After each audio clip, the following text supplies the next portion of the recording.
ಬಿ.ಕಾಂ 5ನೇ ಸೆಮಿಸ್ಟರ್ನ ಎಸ್ಇಸಿ ಪತ್ರಿಕೆಯಾದ ಎಂಪ್ಲಾಯಬಿಲಿಟಿ ಸ್ಕಿಲ್ಸ್ ಇನ್ ಕಾಮರ್ಸ್, ವಾಣಿಜ್ಯದಲ್ಲಿ ಉದ್ಯೋಗ ಕೌಶಲ್ಯಗಳು ಈ ವಿಷಯದ ಸಿಲೆಬಸ್ ಅಂದರೆ ಪಠ್ಯಕ್ರಮವನ್ನು ನೋಡೋಣ. ಇದು 100 ಅಂಕಗಳಲ್ಲಿ 40 ಆಂತರಿಕ ಅಂಕಗಳನ್ನು ಮತ್ತು ಸೆಮಿಸ್ಟರ್ನ ಕೊನೆಯ ಪರೀಕ್ಷೆಯಲ್ಲಿ 60 ಅಂಕಗಳ MCQ ಅಂದರೆ ಬಹು ಆಯ್ಕೆ ಮಾದರಿಯ ಪ್ರಶ್ನೆಗಳನ್ನು ಹೊಂದಿದೆ. ಈ ಒಂದು ಸಿಲೆಬಸ್ದಲ್ಲಿ ಒಟ್ಟು 5 ಯೂನಿಟ್ಗಳು ಇದ್ದು ಇವುಗಳನ್ನು ಒಂದೊಂದಾಗಿ ನೋಡೋಣ.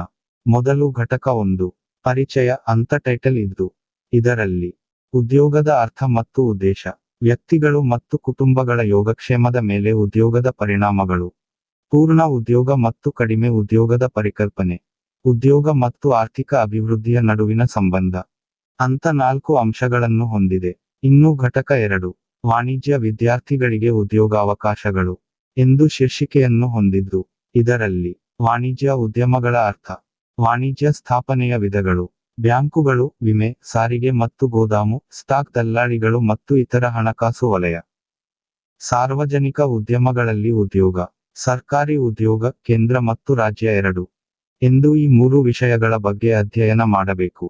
ಇನ್ನು ಘಟಕ 3 ವಾಣಿಜ್ಯ ವಿದ್ಯಾರ್ಥಿಗಳಿಗೆ ಉದ್ಯೋಗಾವಕಾಶಗಳನ್ನು ಗುರುತಿಸುವ ಪ್ರಕ್ರಿಯೆ ಎಂದು ಶೀರ್ಷಿಕೆಯನ್ನು ಹೊಂದಿದ್ದು ಇದರಲ್ಲಿ ಮೊದಲ ಅಂಶ ಉದ್ಯೋಗ ವಿನಿಮಯ.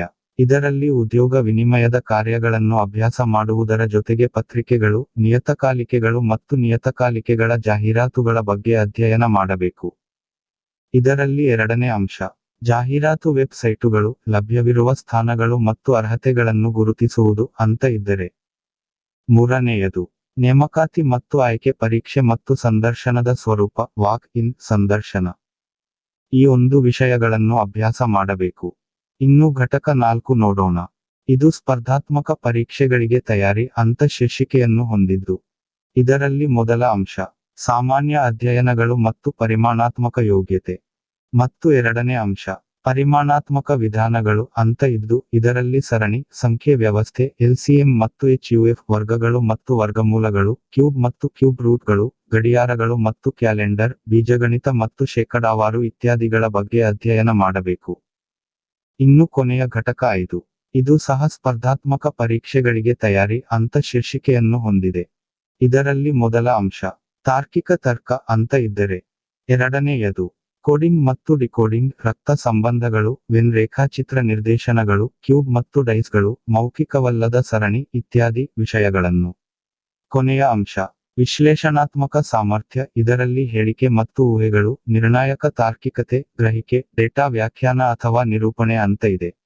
ಈ ತೆರನಾದ ಎಂಪ್ಲಾಯಬಿಲಿಟಿ ಸ್ಕಿಲ್ಸ್ ಇನ್ ಕಾಮರ್ಸ್ ವಿಷಯದ ಸಿಲೆಬಸ್ ಆಗಿದ್ದು ಇದಕ್ಕೆ ಸಂಬಂಧಿಸಿದ ಪಠ್ಯ ಪುಸ್ತಕಗಳು ಮತ್ತು ಉಲ್ಲೇಖಗಳು ಅಂದರೆ ರೆಫರೆನ್ಸಸ್ ಇವಾಗಿವೆ. ಮುಂದಿನ ಈ ವಿಷಯದ MCQ ನೊಂದಿಗೆ ಮತ್ತೆ ಭೇಟಿಯಾಗೋಣ. Thank you.